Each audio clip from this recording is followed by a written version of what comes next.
What's up, and welcome back to my channel. Hold up. You look like a baddie who enjoys social justice, history, politics, and just interesting topics, yeah? I knew it. Just two smart and empathetic hotties staring at each other. February is Black History Month, and this year is actually the 50th anniversary. So, to honor that and celebrate that, I wanted to talk about a lesser known story, but still very pivotal to Black history. And I don't know about you, but my schooling didn't teach me shit about Black history, to be honest. So, if you're in the same boat, we'll be learning together today. Before we dive into the story of the Freedom Summer, I would first like to say that Black history is American history and should always be treated as such. The contributions, experiences, and struggles of Black people is indivisible from United States history, and it should be all of our duties to learn about that history and spread awareness, especially during a time when our administration is incredibly hateful and racist and are actively removing Black history from museums. Now, imagine not being able to exercise one of the most basic constitutional rights, voting, solely because of your skin color. And as the civil rights movement is gaining momentum fighting for your right to vote, you experience violence and terror. Freedom Summer was a grassroots freedom project that was run by civil rights activists in 1964.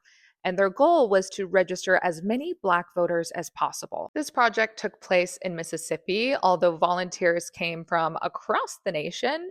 And it lasted about 10 weeks, although it was only possible from years of work and momentum from civil rights activists. As I mentioned before, Black people experienced violent oppression that barred them from exercising their constitutional right to vote due to Jim Crow era laws and disfranchisement in the Reconstruction era after the Civil War. The Civil Rights Act was signed right in the middle of Freedom Summer on July 2nd, 1964.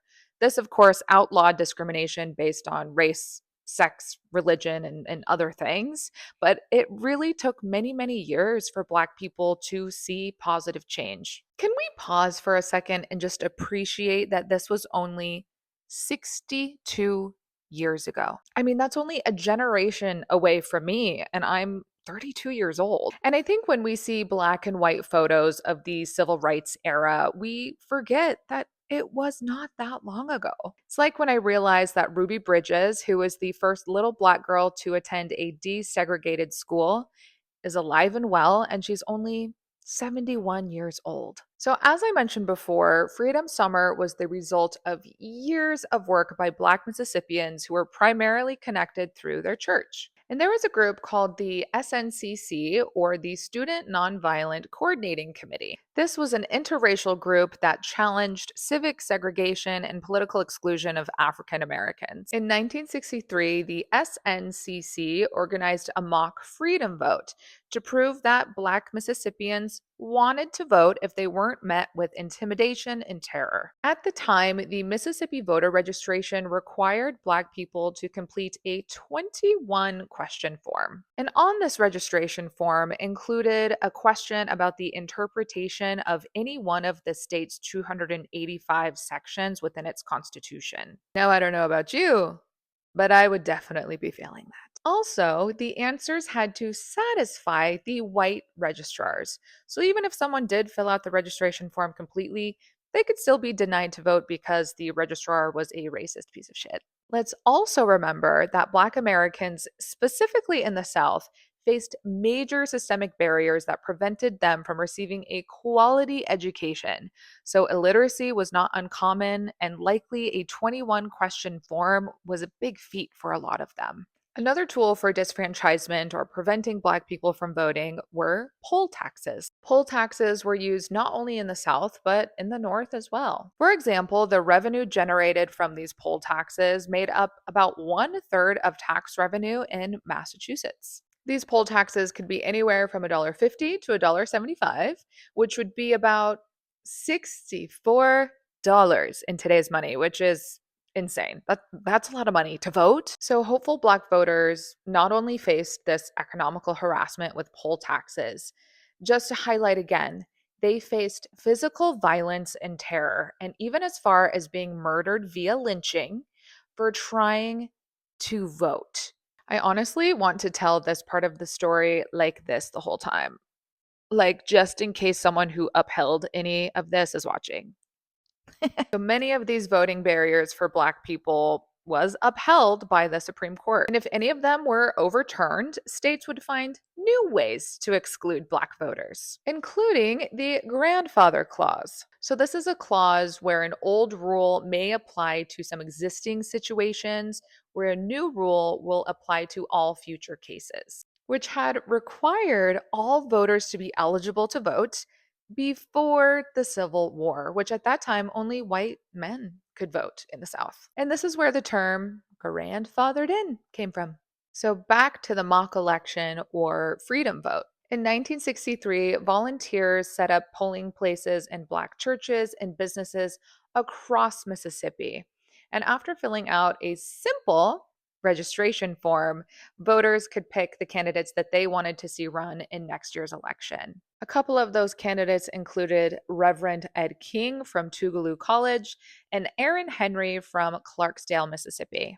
Local civil rights workers and volunteers and students from across the nation, from northern and western universities, organized and executed this mock election where tens of thousands of people voted.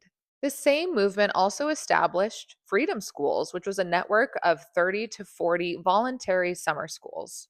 This idea was proposed by a member of the SNCC named Charlie Cobb. Freedom Schools was a really great alternative for Mississippi's totally segregated and underfunded education for Black people. Over the summer, more than 3,500 students attended these Freedom Schools, which took place in churches, on back porches, and under the Mississippi trees, where they taught subjects that public schools avoided, like Black history and constitutional rights. Knowledge is power, baby. Knowledge is power. Students ranged from young children all the way up to elderly adults, but the average age was 15 years old. The teachers were primarily volunteer college students, and the curriculum was directly linked to the creation of the Mississippi Freedom Democratic Party, which we'll get more into later. Teachers and students interacted really closely together, and they had a really strong mutual trust.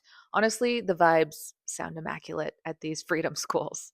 Under Spelman College professor Stoughton Lind, which is just a really cool name, by the way, the curriculum included basic and voter literacy, arithmetic, Black history, like I mentioned before, and current status, political processes, civil rights, and the freedom movement. The content varied a bit from school to school, and it was really based off of the questions and interests that the students had. Pam Parker, who was a teacher at the Holly Springs School, wrote this about her experience. The atmosphere in the class is unbelievable. It is what every teacher dreams about: real, honest enthusiasm and desire to learn anything and everything.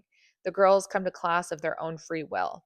They respond to everything that is said. They are excited about learning. They drain me of everything that I have to offer so that I can go home at night completely exhausted but very happy in spirit. Volunteer teachers, as well as the students, were profoundly affected by their experience at the Freedom Schools. I can just tell that Freedom Schools had the best energy, and I honestly wish that kids felt that way about school today. And I know teachers are feeling the same way because some of the stories I hear on TikTok about what teachers have to deal with kids today in school, my God.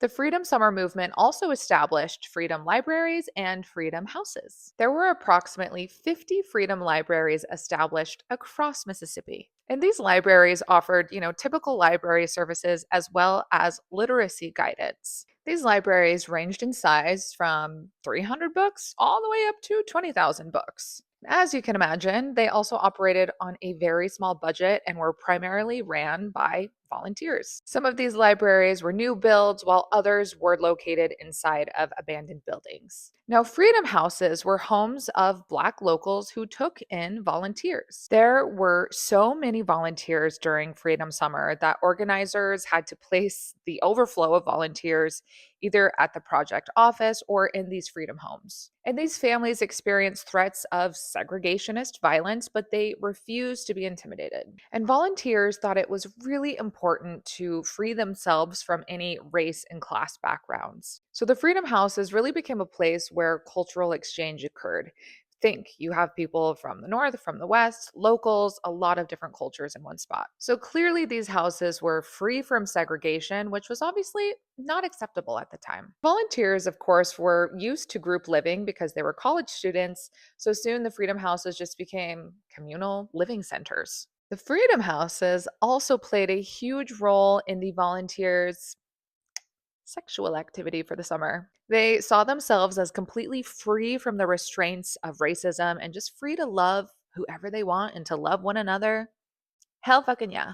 Interracial sex actually became the ultimate expression of SNCC ideology, which highlighted freedom and equality. They definitely walked the walk.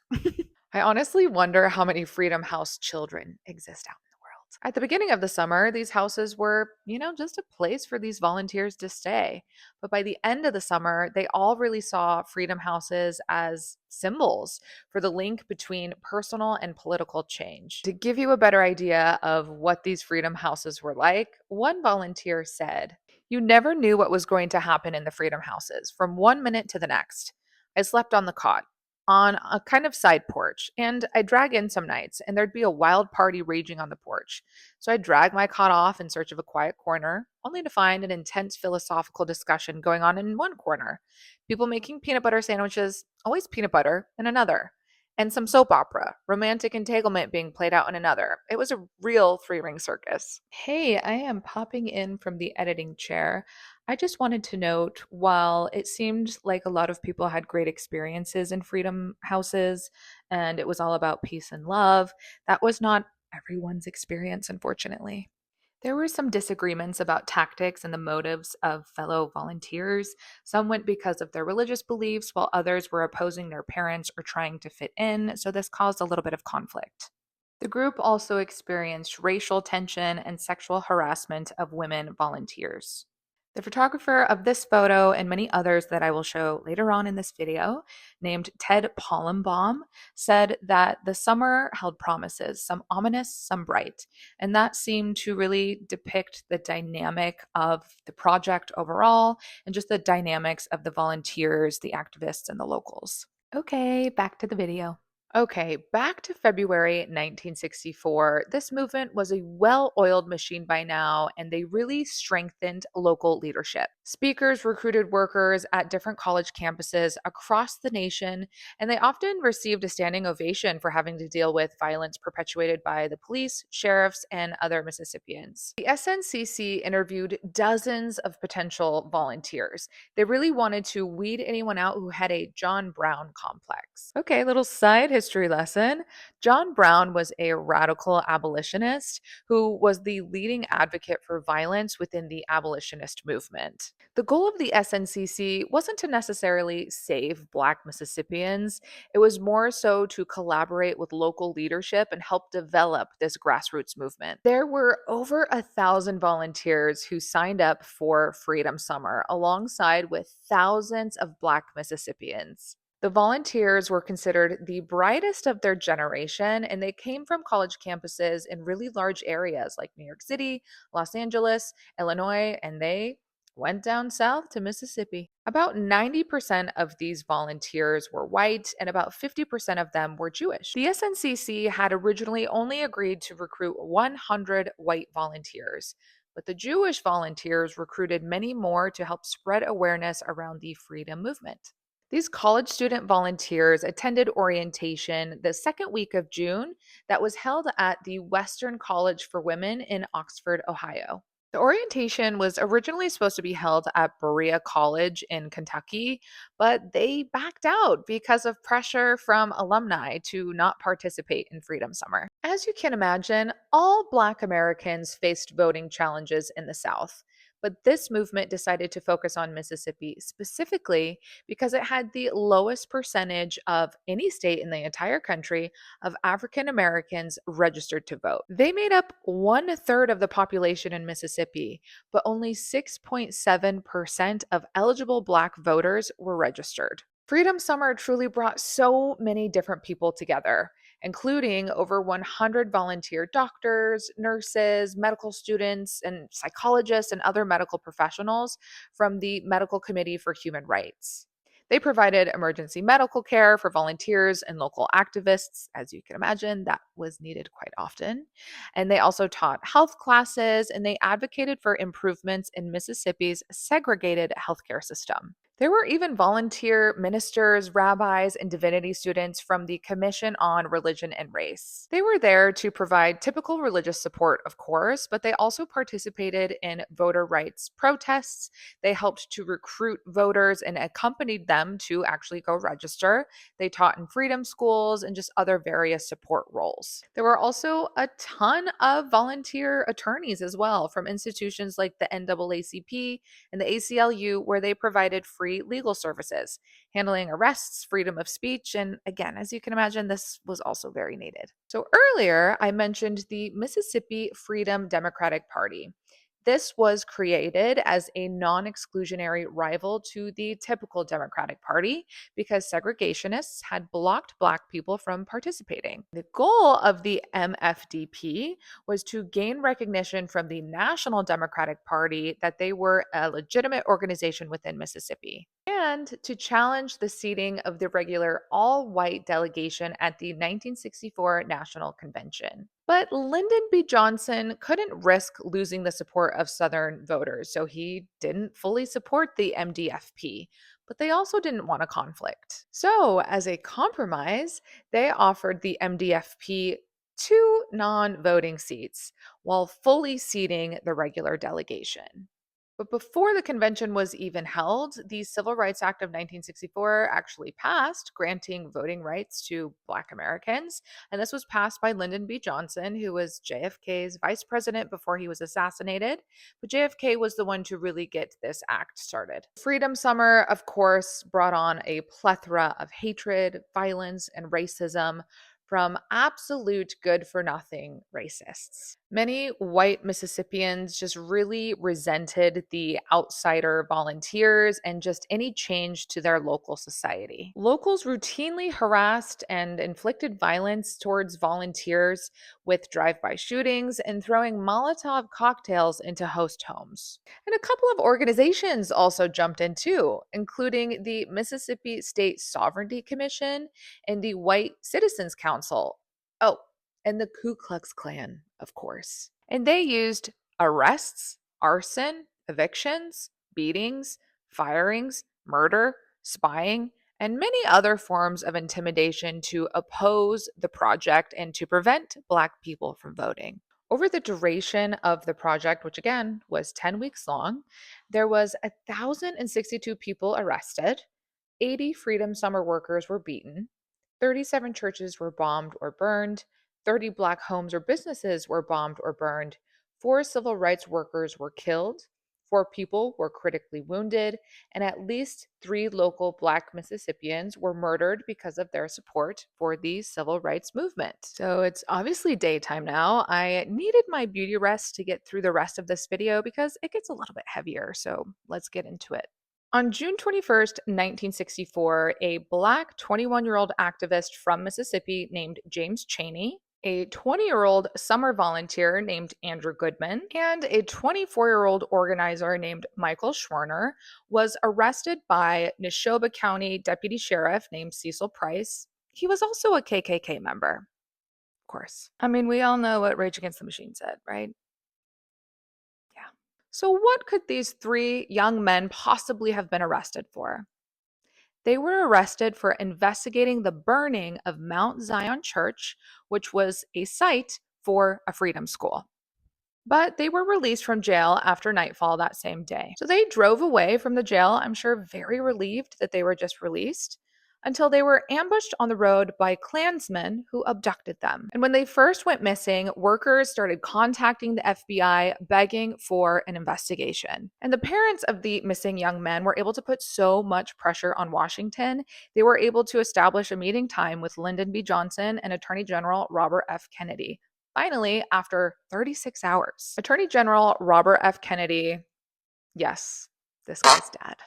He authorized the FBI to get involved in the search, and FBI agents swarmed Philadelphia, Mississippi, where the 3 men were arrested. FBI agents and sailors from a nearby naval base really searched for the men. He went wading through swamps, hacking through underbrush, trying to locate them. And on July 10th, FBI Director J. Edgar Hoover went to Mississippi to establish the first branch office there. Throughout the search, newspapers and word of mouth perpetuated the lie that these disappearances were a hoax to draw publicity. I would bet literally anything that this lie was mostly perpetuated by Republicans, conservatives. Seems that nothing has changed because everything is a hoax. But lies are facts, right? Unfortunately, the search did result in finding the bodies of James, Andrew, and Michael. They were murdered by the Klansmen that abducted them. Andrew and Michael were shot at point blank range, while James, who was the only black man out of the three, was chased, beaten mercilessly, and shot 3 times. Their bodies were found buried in an earthen dam on August 4th, 1964. And what do you know? Mississippi state and local officials did not indict anyone. But thankfully, the FBI did their job and continued to investigate. Federal agents actually infiltrated the KKK and got them to spill their secrets. And in the fall of 1964, those informants ended up telling FBIs about the murders of the 3 men. And on December 4th, the FBI arrested 19 men as suspects. But guess what? All were freed on a technicality.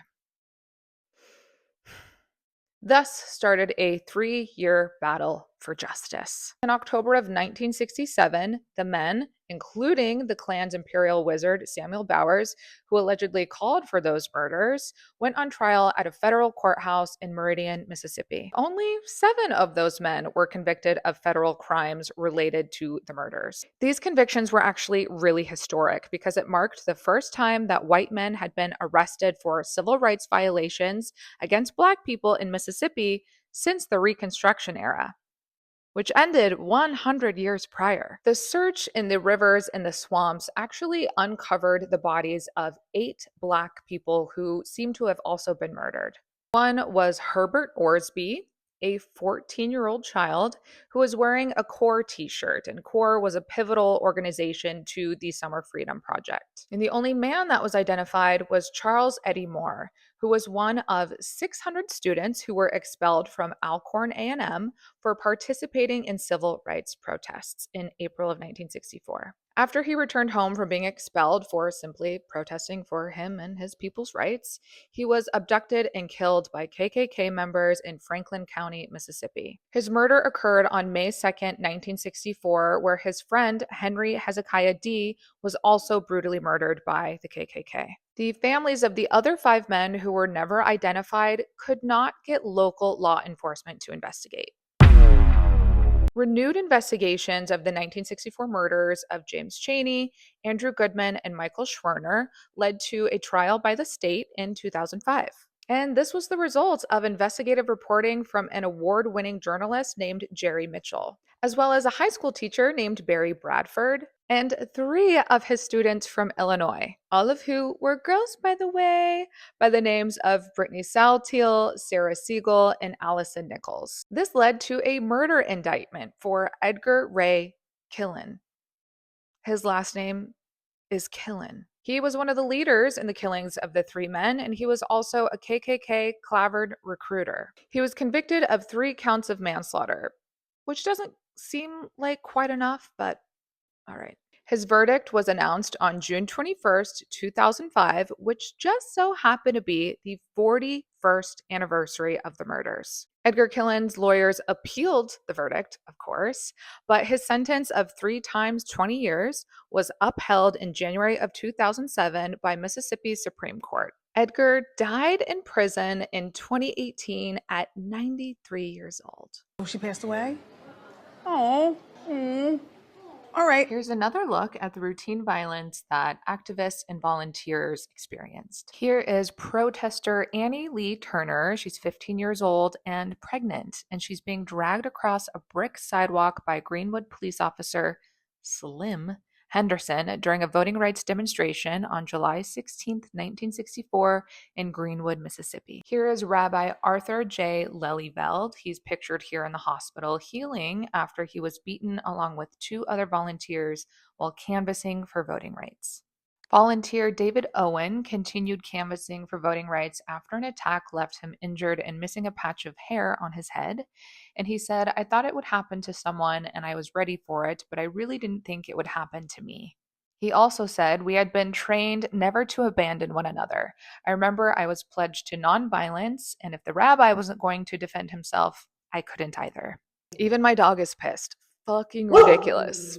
Freedom Summer was unfortunately kind of unsuccessful with their immediate goal of getting a ton of people registered to vote, but it did have a significant effect on the course of the civil rights movement overall. It helped to reveal and break down decades of repression that supported the Jim Crow system. Before Freedom Summer, national news outlets paid very little attention to the absolute terrors that Black voters faced in the Deep South and the dangers that Black civil rights workers faced. However, some Black activists felt that Freedom Summer was really only covered because Northern white students were killed, and they rightfully felt resentful. Many Black locals also felt that the white students were kind of condescending and patronizing, and they were dominating the civil rights movement in Mississippi. Leading up to the November 1964 elections, unfortunately, Black voters still faced repression and persecution, still experiencing arrests, beatings, and church burnings. In the very beginning of this video, I mentioned how the SNCC became more of an all Black power militant group,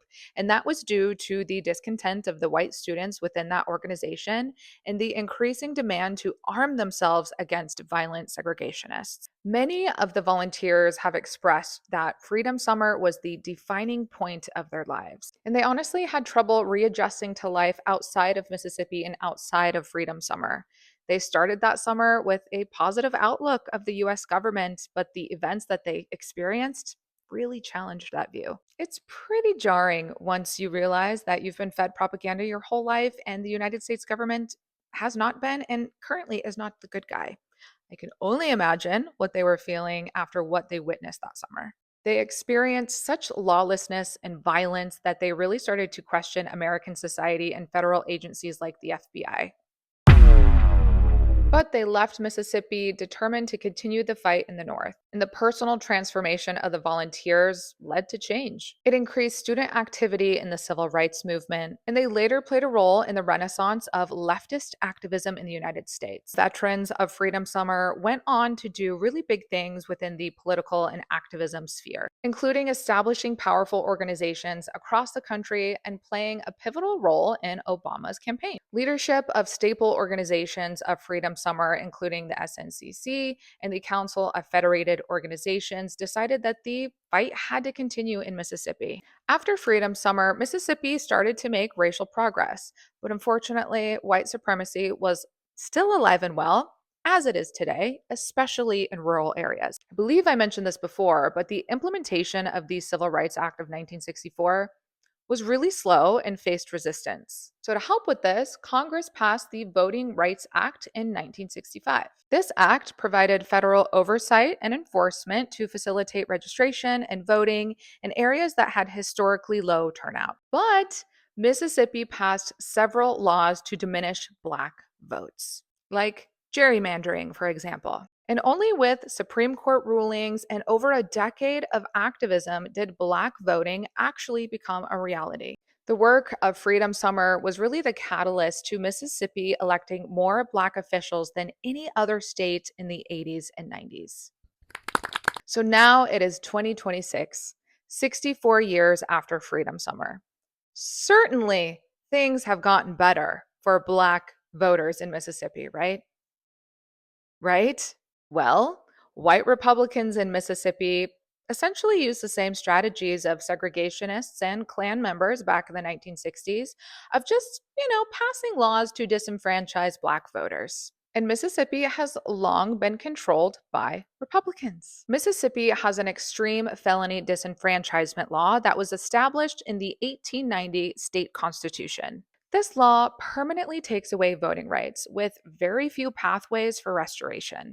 As of 2020, more than 10% of adults, which is the highest percentage in the country, were affected by this law. And in some other southern states like Virginia and Kentucky, governors from both parties take actions to restore voter rights for those who have completed their sentences. Mississippi almost never does. And if you have not seen the documentary called 13th, I highly recommend. If you need help understanding how all of our systems, policy, police, the judicial system, the prison industrial complex system unfairly targets, convicts, and kills primarily Black men so that they can essentially uphold modern day legal slavery. Over the past several years, Republican dominated legislature has rejected numerous pathways for those with convictions to have their voting rights restored. I mean, the president has 34 felonies, and I know he sure as shit voted for himself. Mississippi has restored voting rights to only 26 disenfranchised people in 10 years since 2016. As Mississippi Republican Governor Tate Reeves was designating April as Confederate Heritage Month, he vetoed the only bill that passed with bipartisan support. What was in this bill, you may be asking? It would have restored the right to vote to those whose crimes were expunged by a judge. Thankfully, he is not up for re-election in 2028. Oh, and by the way, it was only in June of 2020 that Mississippi removed Confederate imagery from their state flag. Governor Tate Reeves has said, and I quote, "Felony disenfranchisement is an animating principle of the social contract at the heart of every great republic, dating back to the founding of ancient Greece and Rome. In America, such laws date back to the colonies and the eventual founding of our republic." In Mississippi, the history that Reeves is referencing was a plan by white enslavers who were now all of a sudden outnumbered by newly freed Black men who now had the power to vote and run for political office. And in 1890, white elected officials wrote disenfranchisement into the state constitution.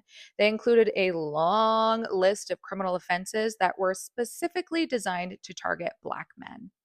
But in 2020, Mississippi residents voted to remove a Jim Crow era provision within the state's constitution that really limited Black residents' ability to win state office. The provision was essentially Mississippi's version of the Electoral College. While many Mississippi Republican leaders really welcomed this change, Governor Reeves said that it was a ploy to help elect Democrats.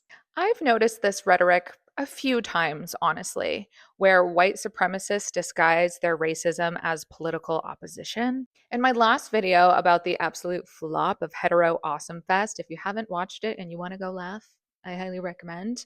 But there was a white supremacist who was part of this event, and he was on a live streaming of his podcast. They always have microphones and podcasts.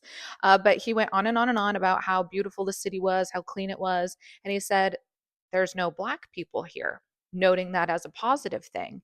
He later told the news that it wasn't about Black people, it was about liberalism. Sure. Another way that Mississippi continues to suppress Black voters is through gerrymandering. Due to the state's redistricting processes, there have been only 4 Black people elected to the state's Supreme Court in 100 years. You know, there is an incredible systemic issue when Mississippi has one of the highest percentages of Black Americans in their population in the entire country, and only 4 Black people have been elected for the state Supreme Court in 100 years. In 2022, the maps were redrawn, and it still upheld an unfair political landscape for Black voters. And it faced federal lawsuits for violating the Voting Rights Act. The further along I get into recording this video, the more angry I'm becoming. Because what do you mean? So many people do not believe that there is systemic racism. What do you mean? Thankfully, in 2025, the court ordered revisions to create new Black majority districts. Technical difficulties, or perhaps a purposeful strategy, has also made voting in Mississippi really unnecessarily difficult, even as recent as the 2024 elections. In September of 2024, the Mississippi Free Press reported that nearly 4 years after Mississippi's election systems had some errors and sent many voters to the wrong polling place where they then waited in very long lines in the 2020 election. Some of those issues still remained, again, nearly 4 years later, 49 days before Election Day in 2024. So, looking at you, Mississippi, there's a lot of work to be done to ensure that everyone has equal voting rights. Still, in 2026. Oh, what a story, right? Had some great aspects, people coming together to fight for the rights of Black Americans, a lot of love going on, but obviously had a lot of horrendous aspects. United States history is absolutely diabolical. And I think that it's just absolutely disgusting that Republicans oppose teaching critical race theory in schools. Although, if you ask the typical Republican voter, they have no idea what they're opposing and they just regurgitate whatever Fox News tells them to.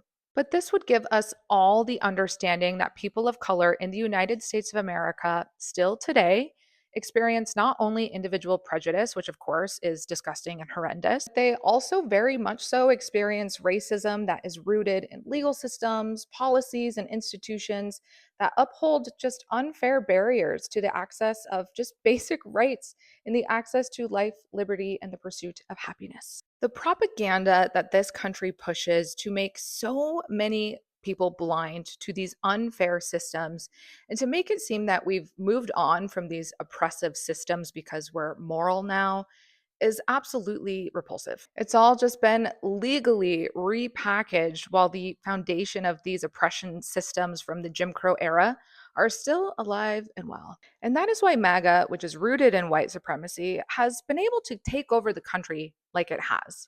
But it makes sense, there's just something about Republicans and shitty roots.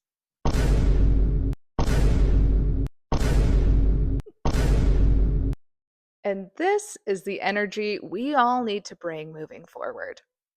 I hope you enjoyed this video and you feel just a little bit more woke. And I will love you forever and ever and ever and ever times infinity if you hit all the buttons, if you share, you like, you comment, you subscribe. All right. See you soon for more history, politics, social justice, and just interesting topics. Bye.